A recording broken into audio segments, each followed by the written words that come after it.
Welcome everyone, welcome back. Let me just mute some people here.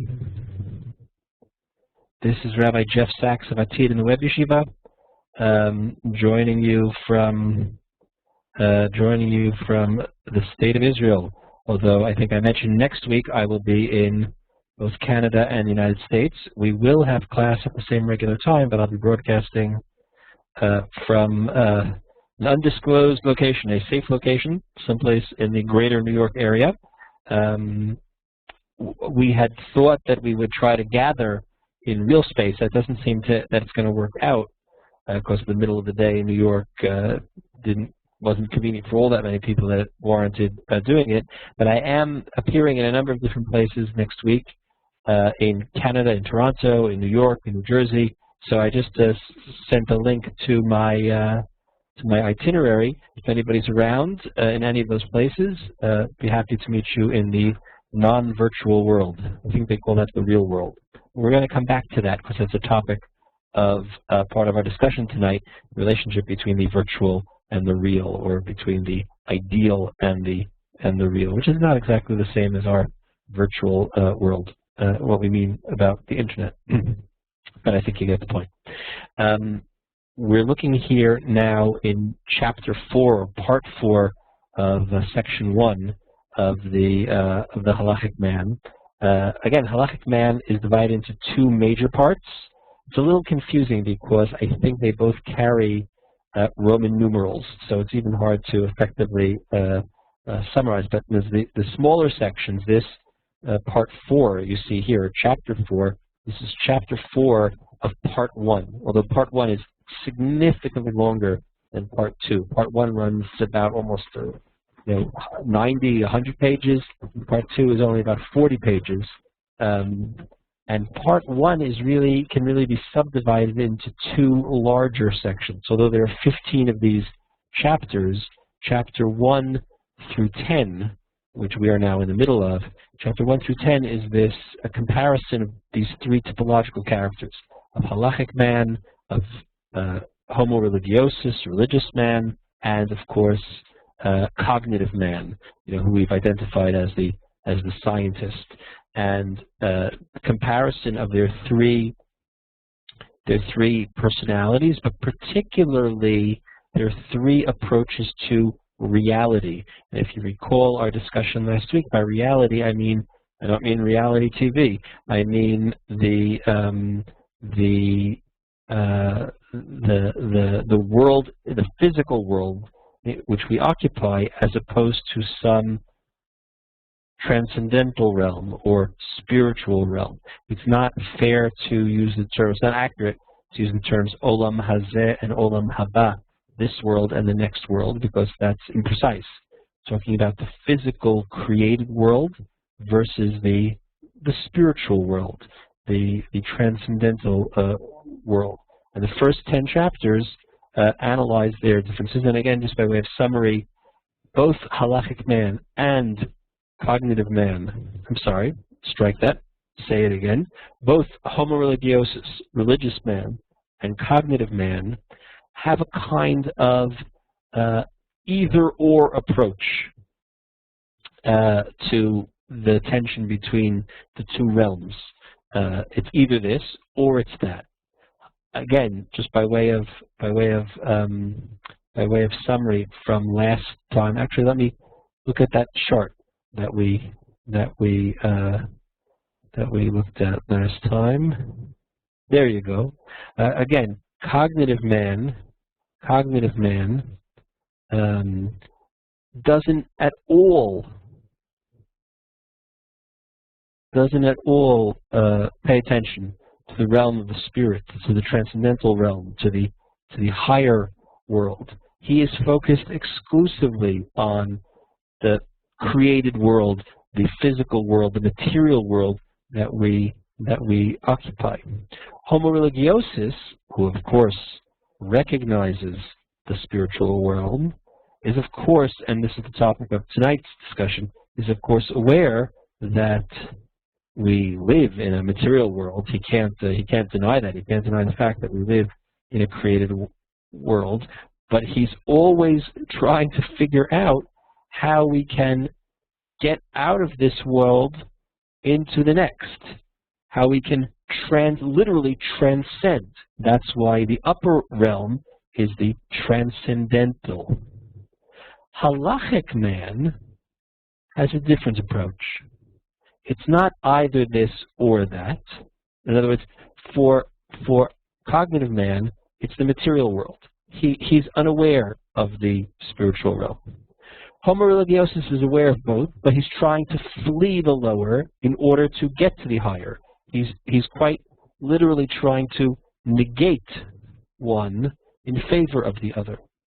Halakhic man is aware of the tension that exists between the two, and he is trying to, almost the opposite of Homo religiosus, he's trying to bring the realm of the spirit down into the realm that we exist, for the reasons that we discussed last week by way of summary, and which we will continue to explore as we move along. That is the topic of the first 10 chapters of section 1 that we are now about to start the 4th chapter of. And then chapters 11 through 15 of section 1 is much more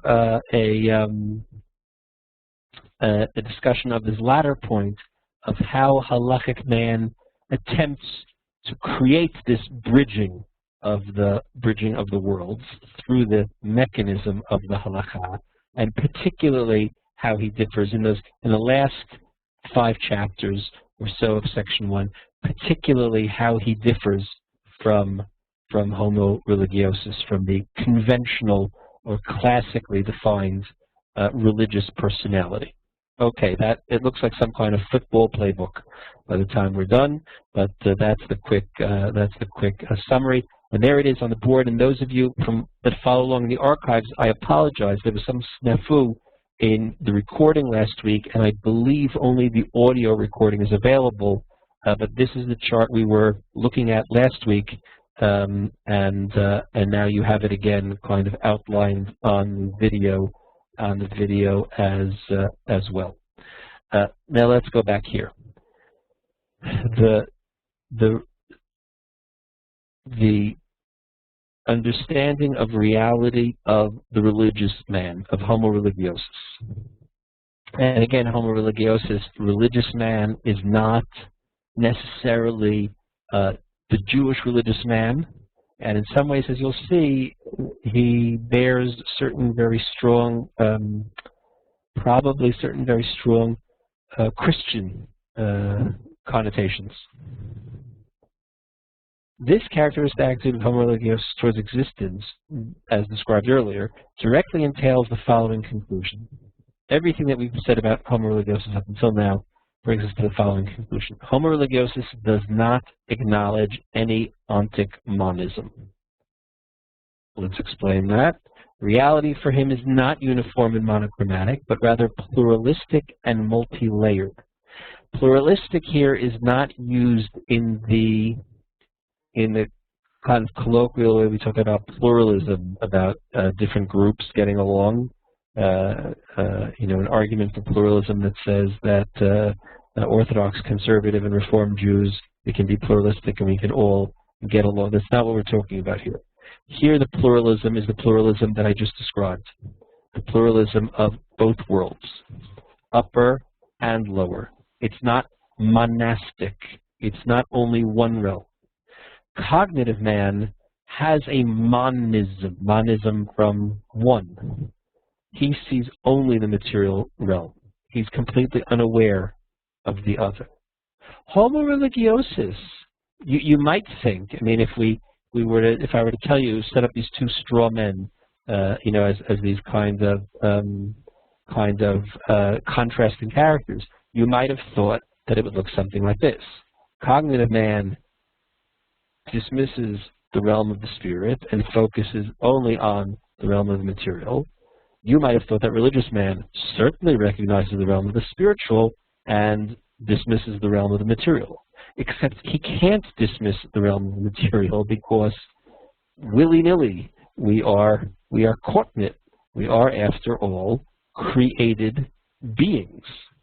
So he does recognize a pluralism, that there's both mala and malamata, because he lives there, because he is a physical being. Even Homo religiosus feels the grumbling in his tummy and knows he needs lunch and knows therefore that he is not an angel. He is instead a man, a created physical being. Ontic pluralism is the very foundation of the worldview of Homo religiosus, and that awareness of both above and below is the axis around which his entire personality spins. When he approaches the world in order to cognize and evaluate it, he attempts to find in this concrete and physical world the traces of higher worlds. Now this is important. Even Homo religiosus also cognizes. He is also a cognitive man, right? In that sense, he's not the mirror image of cognitive man.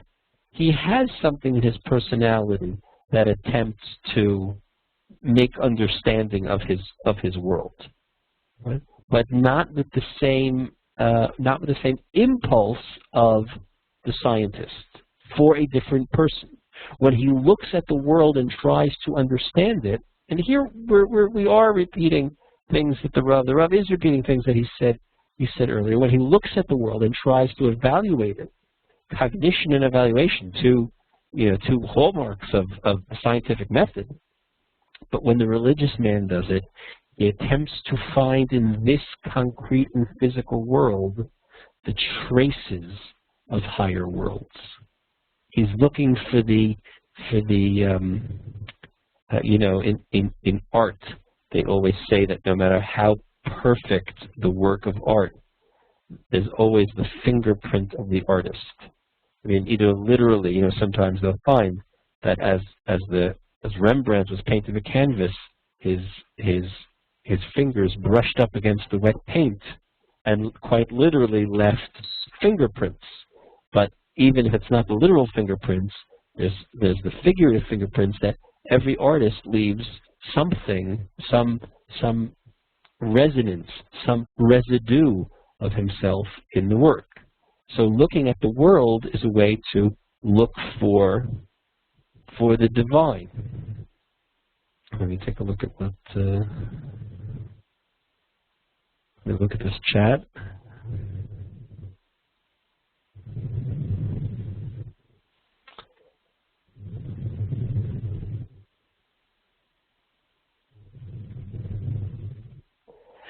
Someone sent to me privately. I'm not sure if it was meant to be sent to me privately or if it's meant for everybody. But the person asks about, by way of example, bringing brachot. That a bracha is meant to transform a material into a spiritual, material element into a spiritual one. For example, blessings on food. It takes a very physical element, and with the blessing it changes. May not be the word I really want to use, the person writes, the act of eating food into a spiritual act. So is that the Halakhic Man, or is that the Homo religiosus taking the material and moving into the spiritual? It's a good question.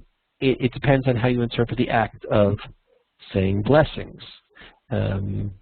Presumably, the Halakhic Man and the Homo religiosus would both recite blessings before food. And after all, Judaism is not the only faith tradition that has a notion of saying blessings before or after eating. But presumably each of them would do it from a different kind of point of view, or the experience would be interpreted differently.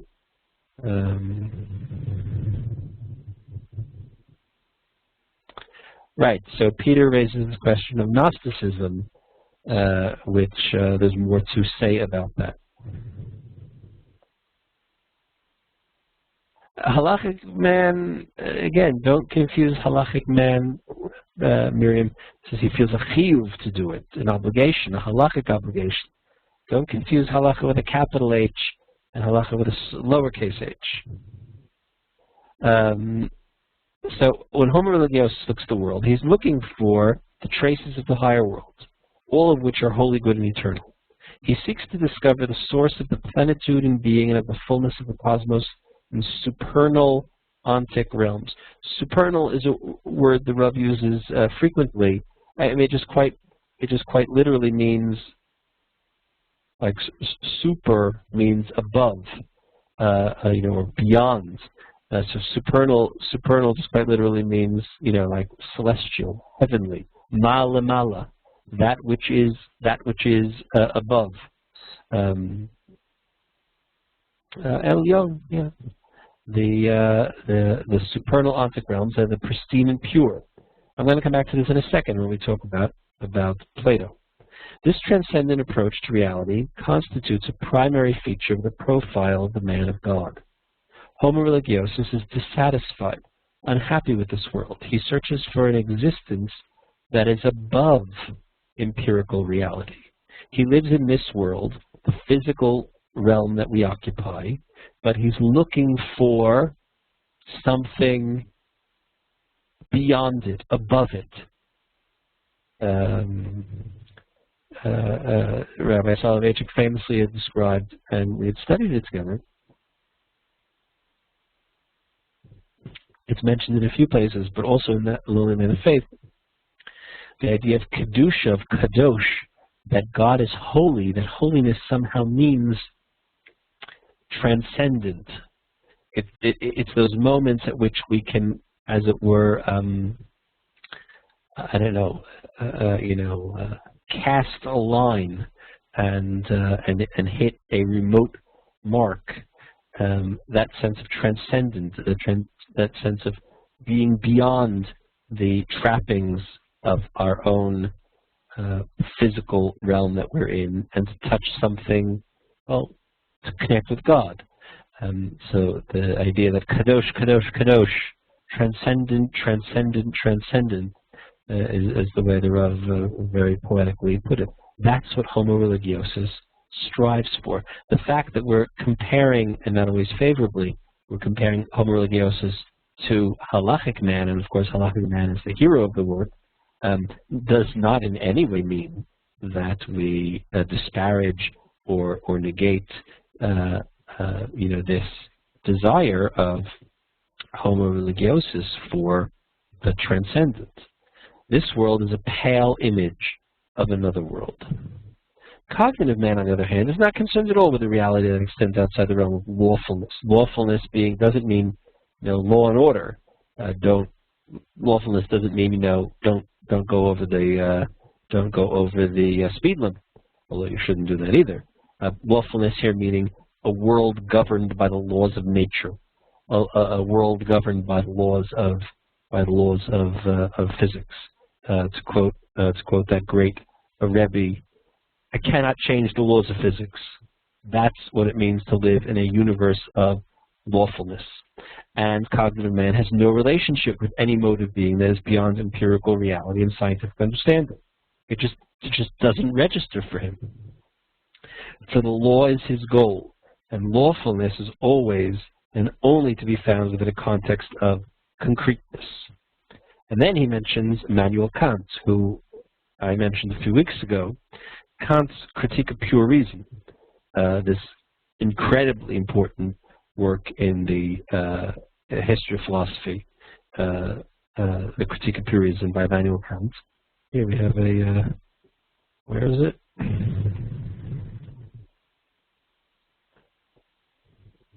There he is. There's Immanuel Kant. There's the Critique of Pure Reason. This incredibly important 18th century work. Kant established the bounds of space and time as the limits of comprehension. That was the innovation of Kant, that man is not capable of having any understanding or insight into that which is beyond the realm in which we live. We live in the physical realm. We live in a realm that's limited by space and time, and beyond that, it's all speculation. Kant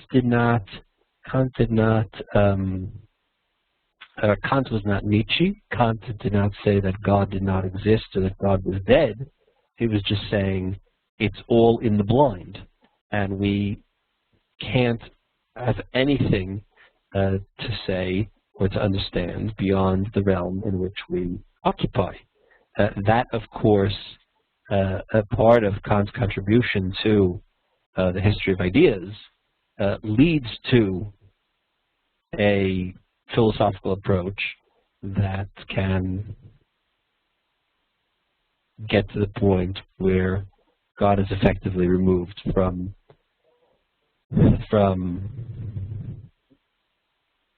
our reality, but that limiting of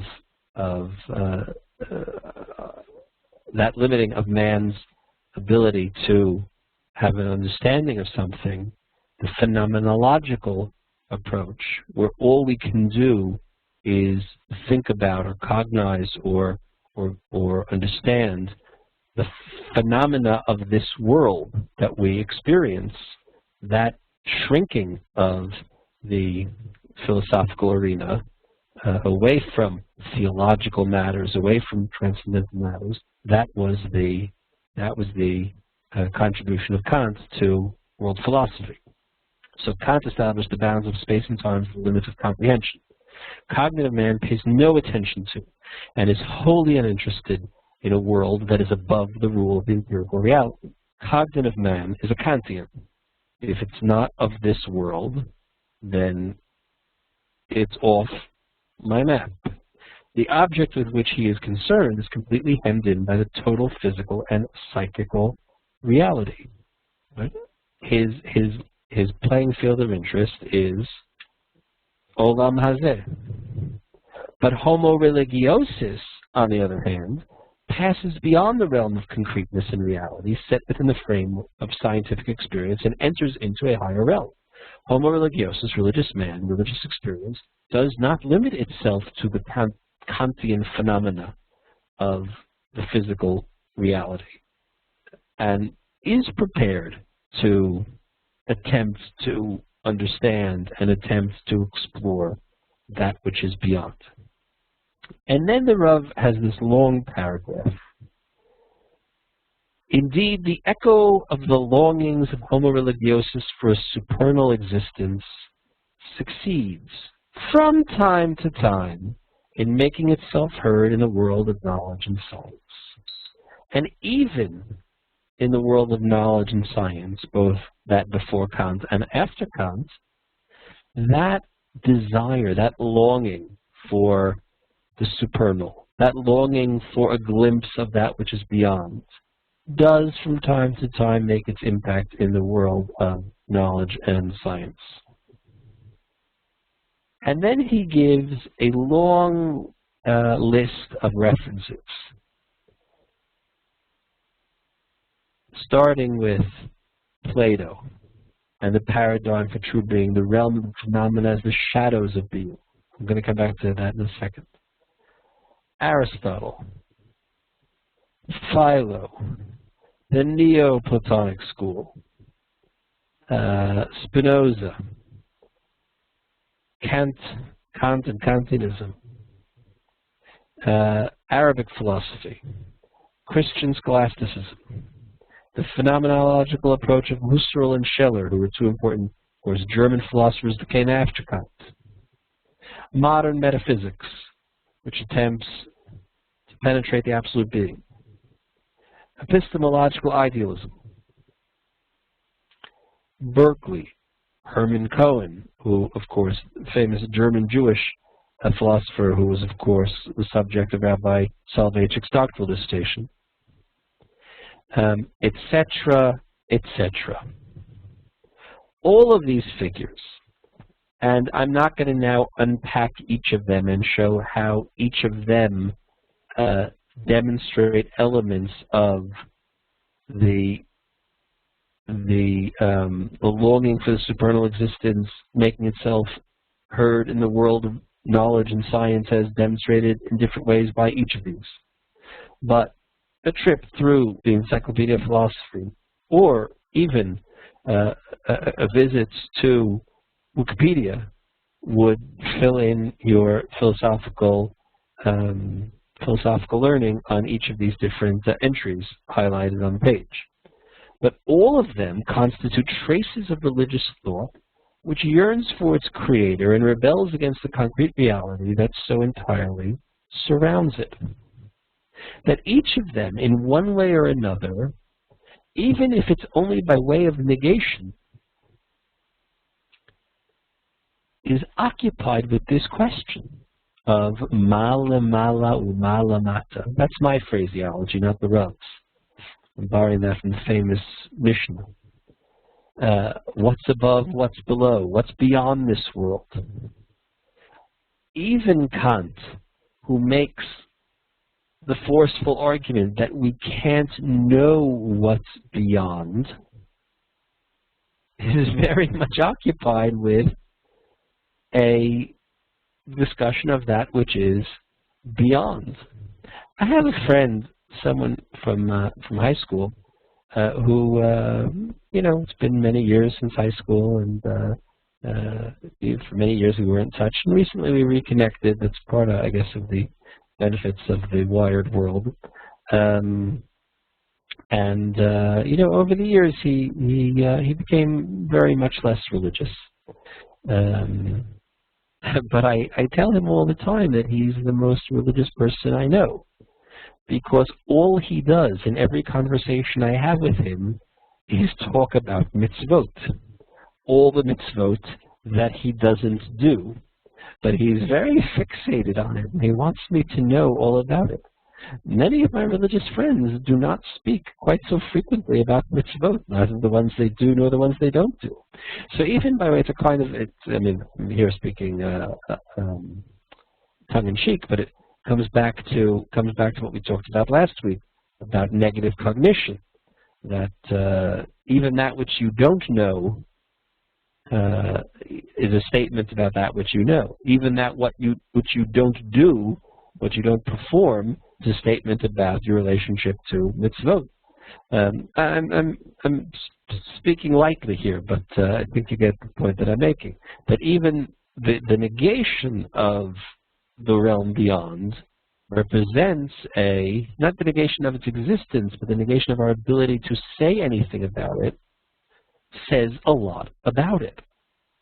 A soul overwhelmed by religious longings may, at certain times, stray amid the paths of secular knowledge. That's a great line. That's really a great line. A soul overwhelmed by religious longings may, at certain times, stray amid the paths of secular knowledge. I mean, that's really, he's really being ironic here. The Rav, he's being very. It's almost. He must have chuckled writing that line.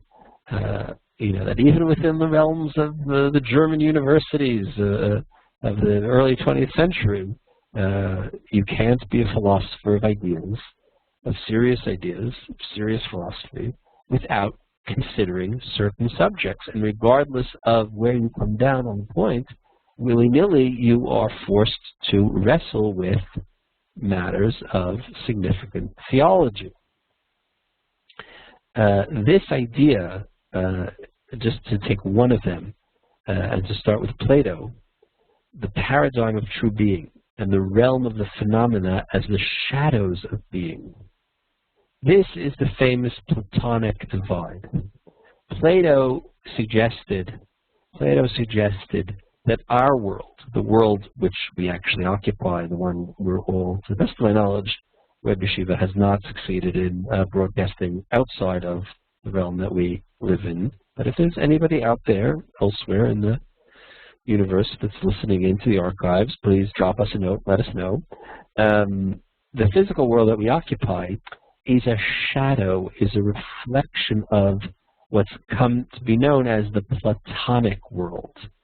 Of course, taking its name from Plato, but meaning an ideal world. And the real always somehow falls short of the ideal.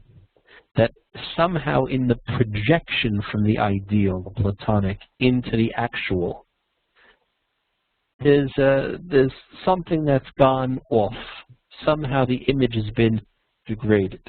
So this idea of the Platonic ideal Well, we all know this. I'm not sure that the example I'm about to give is 100% correct. But think about a child.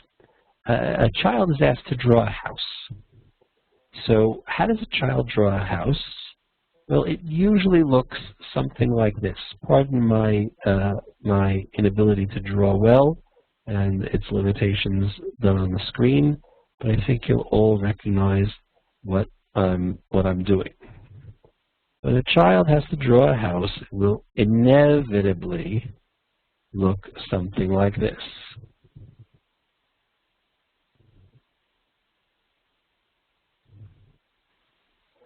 So much so that there's a whole field of child psychiatry which will ask children to draw houses and then analyze how their drawing differs from the way that we normally would think of drawing a house.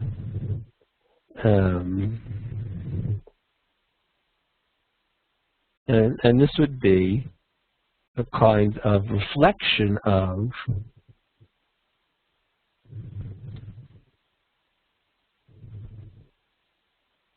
you can't see it? You see it now? Right? But so if you see the house that I've drawn, you would all recognize it as a kind of typical picture of a house, the way that a child would draw a house. Even though most children don't actually live in houses that, I mean, it could be that somewhere in the world there is a house that looks like this, but it's not the house that I grew up in. It probably doesn't look like the house that any of you grew up in, but it is a kind of what we would say a stereotypical house. We have the idea of a Platonic house, like an ideal of what a house is, or what a tree is, or what a chair is. And that is somehow reflected into the actual homes that we all live in. And there's going to be a gap between the Platonic ideal and the actual real that we live in. It could be the actual real that you live in doesn't look like this. It could be the actual real that you live in has a broken window. It could be the actual real you live in doesn't have green grass or any grass at all. But that doesn't mean that there isn't some kind of ideal tree or ideal house or ideal who knows what in the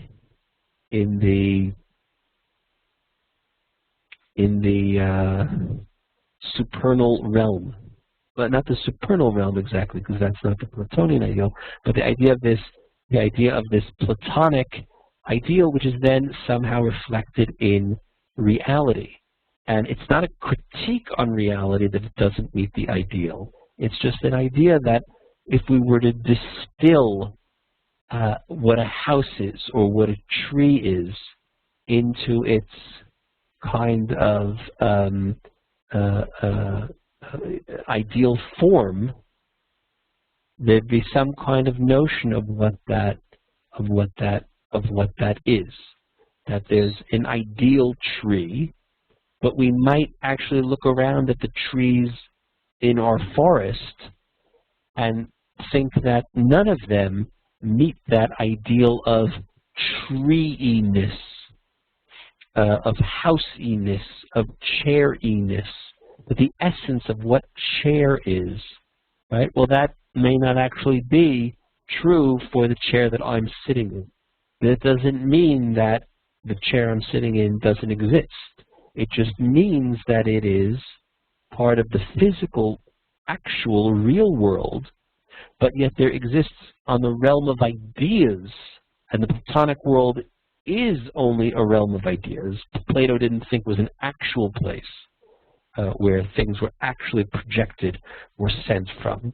But in the essential realm, in the realm of essences, there's a notion of the ideal type of everything, and then it takes on its actual real physical form in our world.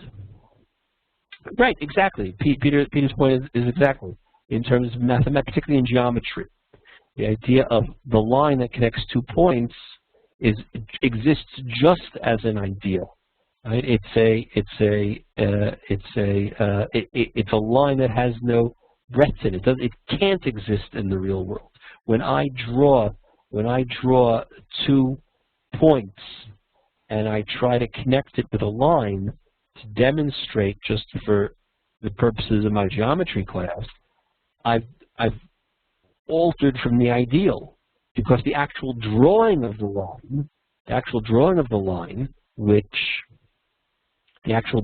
line, which by definition I have to represent it graphically somehow with a line, shows it having some kind of breadth to it.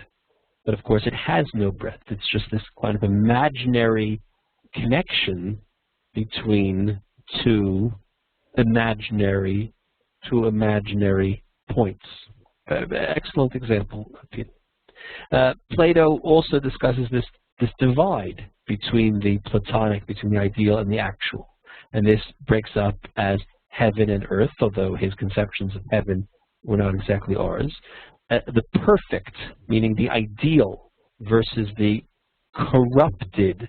Here, corrupted not in the sense of, it's not a judgment call, but in the real world, there's always going to be a gap from whatever that abstract perfect notion is, the divine versus the human. If we are created in God's divine image, we somehow still manage in this world to to mess it up. Eternal versus finite, spiritual versus material, and that we see in the conversation we've been having up until now. The 2 different realms that Homo Religiosus is aware of, although he feels the desire to flee one and enter the other, and the pure versus the, again, contaminated.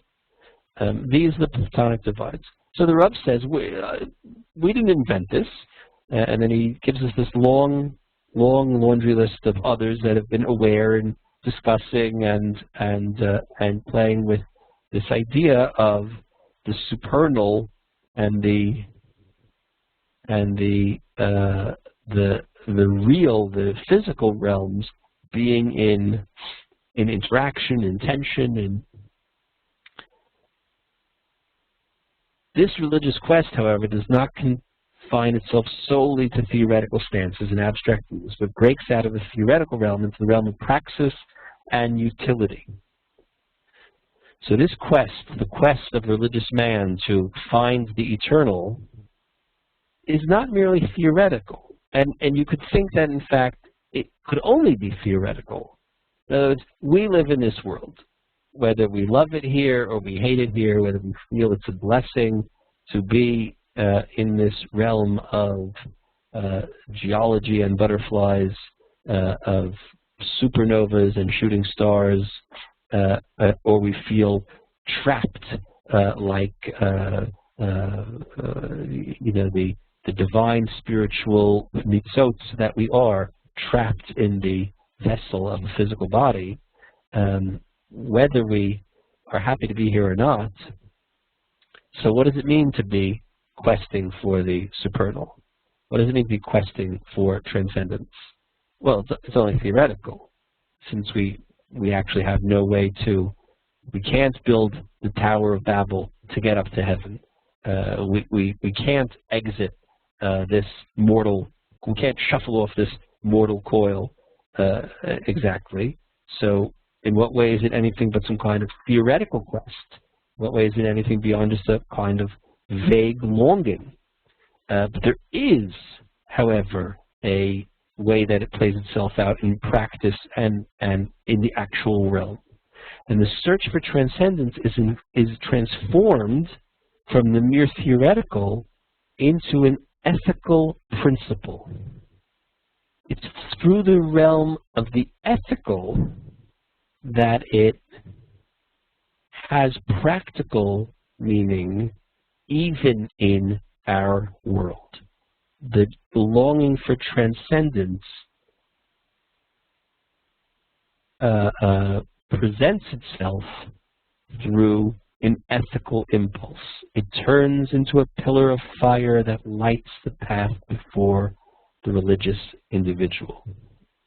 This idea of the ethic is not to suggest that cognitive man who does not seek transcendence is ipso facto an unethical person.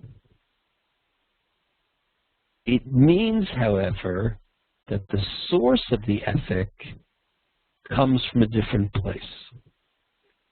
Here we're reminded of the very important and well-known essay by Rabbi Aaron Lichtenstein, who is Rabbi Soloveitchik's son-in-law. Rabbi Lichtenstein wrote an essay many years ago called "Does the Jewish Tradition Recognize an Ethic Independent of Halacha?" That essay is available online. If you Google it, you'll find it. I will also send you a link to it. It was made available online as part of some kind of symposium that was held about it. And there are a few interesting papers or summaries of that paper. And I really recommend that article. Does the Jewish tradition recognize an ethic independent of the halacha? The bottom line, which I will do a disservice by summarizing on one foot, is, well, it depends on how you define halacha. If you mean halacha with a lowercase h, meaning synonymous with the Kitzur Shulchan Aruch, synonymous with dry legal codes, so then obviously there's an ethic that's independent of the halacha. But if you mean, thank you, Peter. There you go. Peter just shared the link. It's from this website, www.theapj.com. You can find it there. But I'll send it to you as well in the email you'll be getting it into class for next week. So I strongly recommend that essay. If time were to allow, it would be worth doing a close reading together of that essay, but you can make your way through it on your own. So again, Rabbi Lichtenstein raises this question, and he basically answers it by saying it depends on how you define halacha. Halacha with a capital H in the sense of Halakhic Man. Halacha is synonymous with the larger authentic Jewish worldview, which has the halachic codes, principally the Talmud, but not exclusively, as the raw material of the Jewish worldview, the authentic Jewish worldview.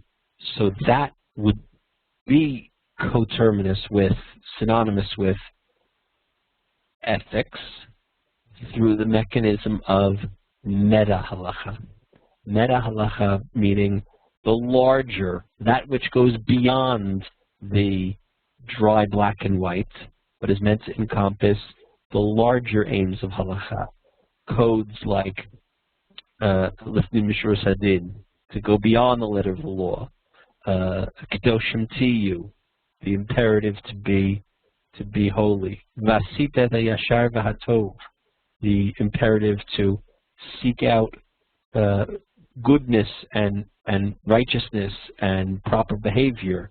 That sense that it's not proper, it's antithetical to be the Naval B'Shut HaTorah. You know, one could tiptoe through the raindrops and never technically violate the letter of the law, and yet still be a naval, still be a scoundrel. Since any legal code, divine or man-made, since any written legal code cannot, of course, legislate every single possible variation on every single possible scenario, once ground rules have been laid down, the Torah then gives larger principles. And those larger, generally ethical principles are meant to guide all of the gray zones, are meant to guide all of the matters which were not technically legislated, but which anybody who really has a sense of what the Torah demands of you would be able to properly intuit what is the correct Jewish Torah halachic thing to do in those cases. And it's the kind of wanting to know only the letter of the law, which is really what gets us in trouble, because you then get fixated on the forest, on the trees, and you becomes all trees and no forest. The ladder of ethical perfection, like the biblical ladder of Jacob, is set upon the earth, upon the ground of concrete reality, and the top of it reaches into the very heavens. Ethics, by definition, are this worldly. They're guides for proper behavior in the world that we live. But like the ladder, they reach from the earth up to the heaven. The ethical and religious ideal of Homo Religiosus is the extrication of his existence from the bonds of this world, from the iron chains of empirical reality, laws and judgments, and its elevation to the level of being of a higher man in a world that is wholly good and wholly eternal. And through ethical behavior in this world, it gives us a leg up. It makes us ever more godly, and that is a transcendent act. So you see that the quest for transcendence is not merely theoretical. It has a practical outcome in this world. The aim of religion is to liberate those who are bound in fetters and irons, and crown them with the royal crown of the supernal transcendent existence emanating from holy eternal laws. The motif winds its way through the whole experiential fabric of Homo Religiosus. Of course, this tendency takes on at various times, contradictory times. Of course, this tendency takes on various, at times contradictory forms. Sometimes the craving for transcendence clothes itself in ascetic garb, and now he describes different ways in which, despite the this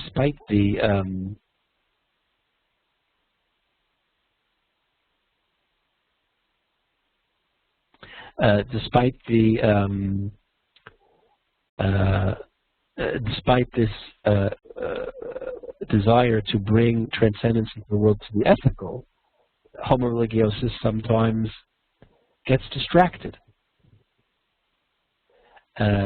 Craving for transcendence clothes itself in ascetic garb, the act of negation of life in this world. And this is a trend within the history of religion.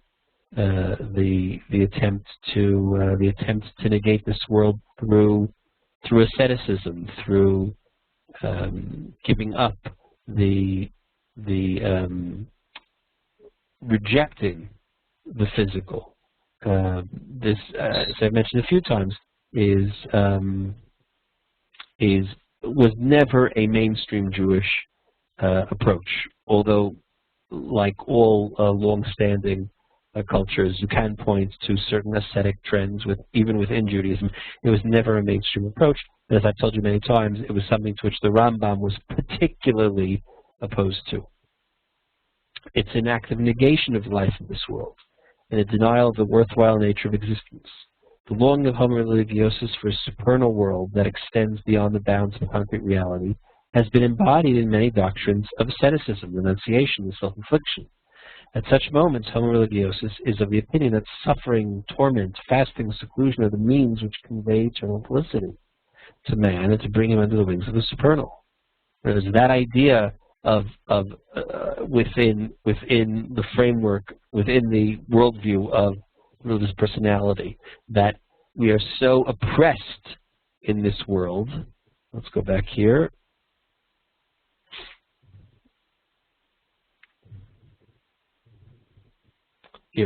That in other words, cognitive man is unaware of the realm of the spirit, and therefore, by definition, only lives in the realm of material. But Homo Religiosus, who desires the realm of the spirit, the idea that does happen from time to time in the religious worldview of certain religious men, that we are going to attempt to negate the material world through fasting, through abstinence, through a negation, through a value system that tries to eliminate anything about this world. That's a mistake. That's a mistake. It also, he doesn't mention it here, but it's also a kind of excess which leads to an ethical shortcoming. Because, well, let's just take by way of example, if you feel that, if you have this kind of ascetic ideal where people should manage without or with the bare minimum, I don't mean you should manage without a summer home and a Lexus. I mean you should manage without too much food beyond, some kind of minimal basic calories to keep you, from starving to death. Well, it might make you, if you had such a worldview, it might make you a little bit deaf to the cries of the poor and the hungry. The individual who forgoes worldly pleasures and renounces temporal life will merit, according to that view, eternal life and lofty exalted existence. At other times, this motif may assume an extreme form of affirmation of the world, of approval of reality, the exact opposite movement. However, even according to this stance, concrete empirical reality serves only as a springboard from which man may make his plunge into the supernal. And it is the supernal realm alone that serves as the object of the religious individual's deepest longing, the goal of his ultimate quest. Naturally, between the two extremes of asceticism on the one hand and affirmation of the world on the other, there are a number of intermediate positions that grasp together elements from both stances of great hybrid religious and moral systems. Okay. Then he says, from a philosophical perspective, the difference between the approach of self-affliction and that of affirmation of reality is purely an ethical, practical one. And here he lays out that tension, that again, for the religious man, the realm of the ethical is the realm in which it's almost like the litmus test by which we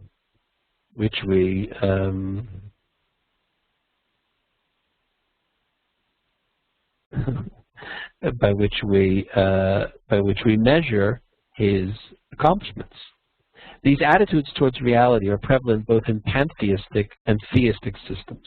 Pantheism is, well, theistic, of course, means any religious system, Judaism being one of them, of course, which posits the existence of a personal God.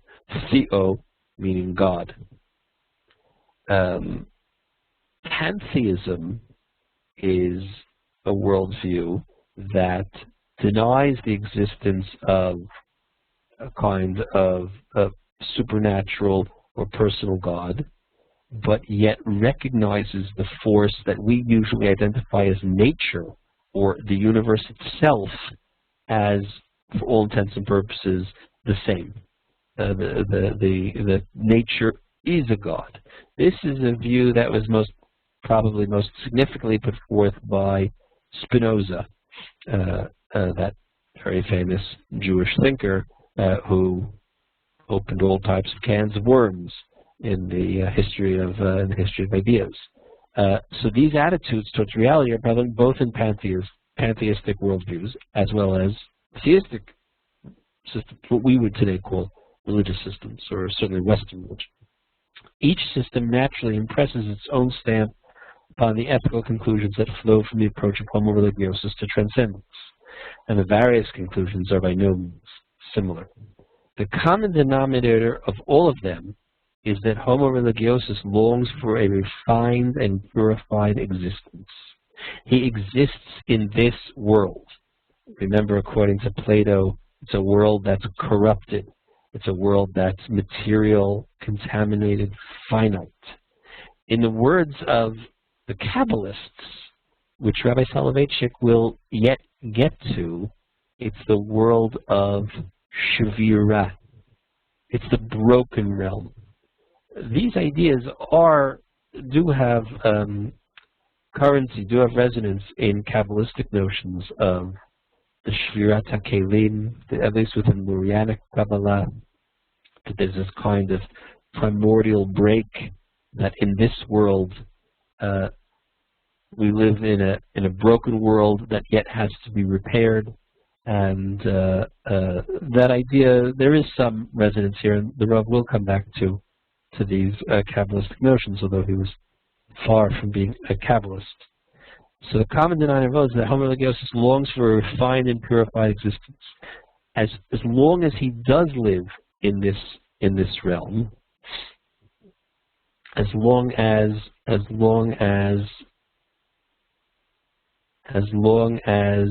Homo religiosus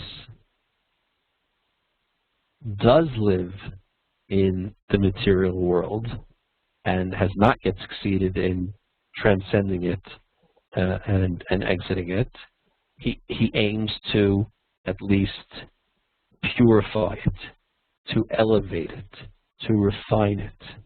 The ethical behavior in this world is the means by which that is accomplished by Homo religiosus.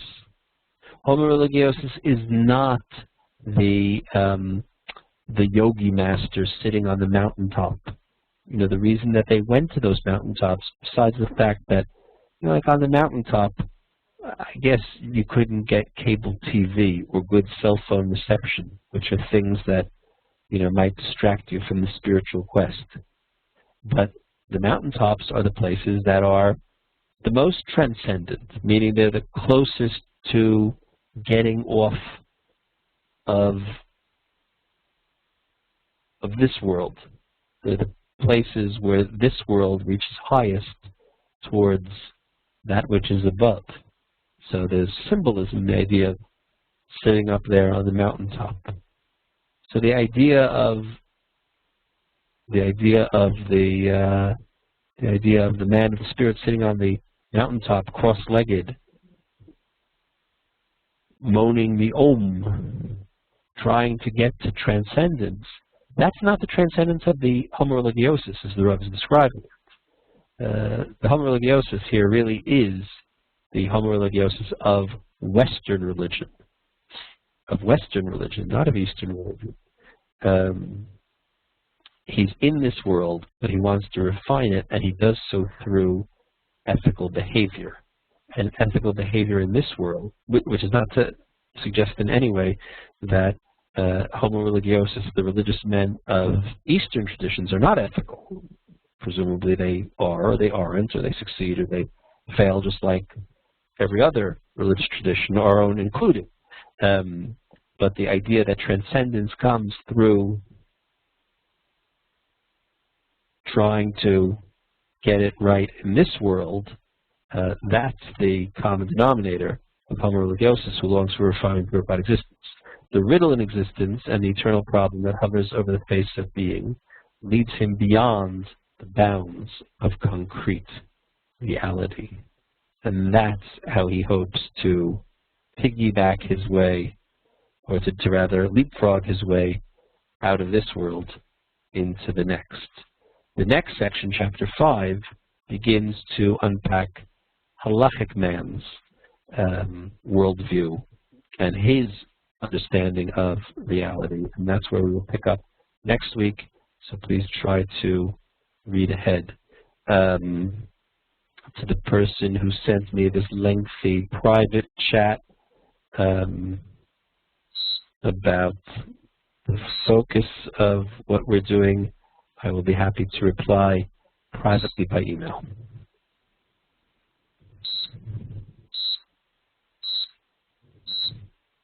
Of course, any other questions are welcome.